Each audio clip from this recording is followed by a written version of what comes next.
If you are asked to name 5 of the top spy agencies in the world, chances are that Israel's Mossad would make the list. But why is the Foreign Intelligence Service of such a tiny country so famous? What are some of the extraordinary events that make the Mossad so feared and respected? And what role does the Mossad play in the overall security strategy of the world's only Jewish state?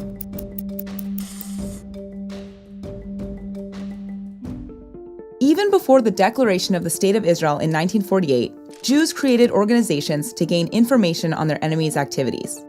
In the months following the UN vote to partition Palestine, 4 young Jewish men were sent on intelligence missions to Arab countries. Having grown up in Arab lands, they could pass as Arabs and gather intelligence in the heart of societies who were hostile to Jews in Israel. They called themselves Musta'arvim, or those who become like Arabs. According to author Mati Friedman, the special skill sets of these Musta'arvim explains the success of Israeli intelligence in the early years of the state. This group, known as the Arab Section, was one of several organizations that offered a glimpse into how the Mossad would later operate. Israel is tiny, and it lives in a pretty rough neighborhood. Since its founding, it was clear Israel would need more than a strong military to stay ahead of those who were set on wiping the Jews or the Jewish state off the map. Israel would need superior intelligence, both to understand the constant threats against it and to carry out pinpoint operations to neutralize those threats. This explains why the Mossad adopted as its first motto the biblical verse, "For by stratagems you wage war." As the only Jewish state in the world, Israel has also taken upon itself the role of defender of the Jewish people. When terrorists have targeted Jewish communities, Israel stands at the ready to bring criminals to justice when other nations can't or won't take action. The Mossad's main mission is first and foremost to gather intelligence. Beyond that, the Mossad's work serves 4 distinct purposes: to bring to justice those who have harmed the Jewish people, to neutralize military threats to the State of Israel, to retaliate against the perpetrators of terror, and to help Jewish refugees reach the land of Israel. The story of Adolf Eichmann best illustrates the Mossad's commitment to justice. Eichmann, a renowned Nazi, supervised the mass deportation of Jews to extermination camps as part of Hitler's final solution.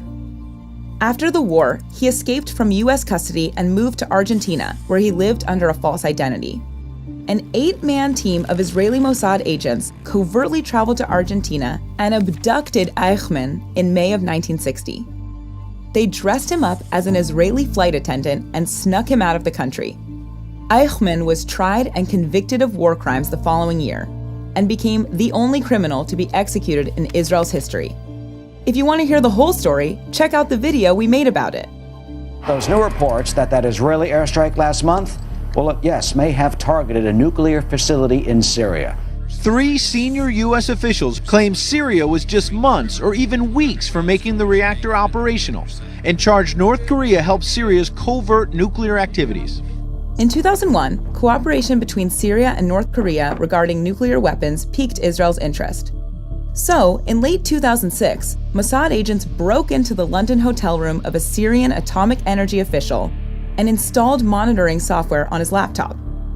This gave them access to hundreds of photographs, blueprints, and documents relating to a nuclear facility being built with North Korea and Iran's help.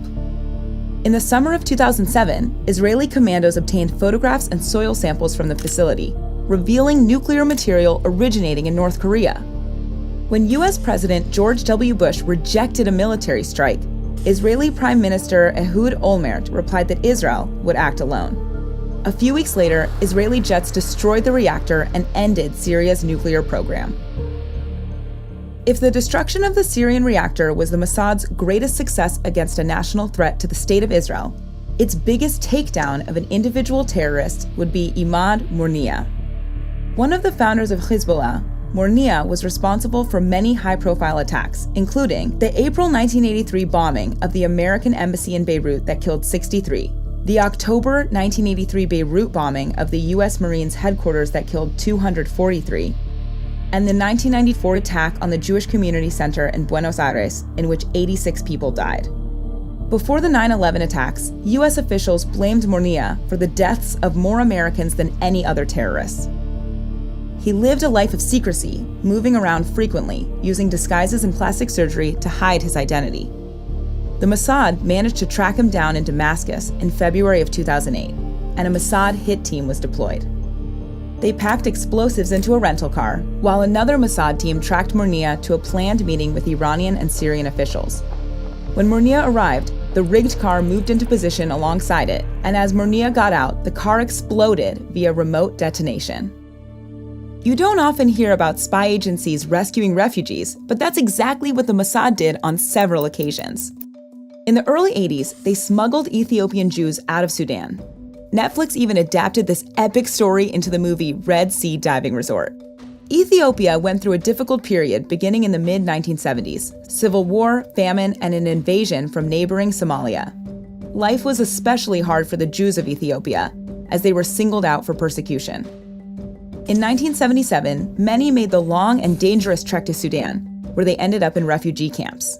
Sudan refused to cooperate with the Israelis on getting the refugees to Israel, so the Mossad was tasked to come up with a plan.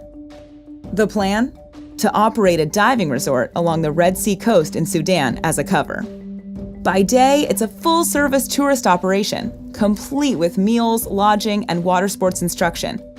And at night, the senior staff will travel to refugee camps hundreds of miles away to bring Ethiopian Jews back to the resort where they get on boats headed for Israel. But the Mossad wasn't perfect. There were a few times when their cover was almost blown. Like the time that a Canadian tourist took one of the managers aside and told him that he knew they weren't Europeans because only Israelis chop their salad so finely. The 3-year operation, beginning in 1981, was an all-around success, and over 6,000 Jews were rescued. The Mossad plays an indispensable part in Israel's security strategy and serves many roles. The Mossad's record of success, its willingness to strike deeply into the territory of its enemies, and its use of assassinations makes it both respected and feared among Israel's enemies. Working alone or with intelligence services of other countries, the Mossad has carried out missions that directly benefit not only Israel, but the international community as a whole.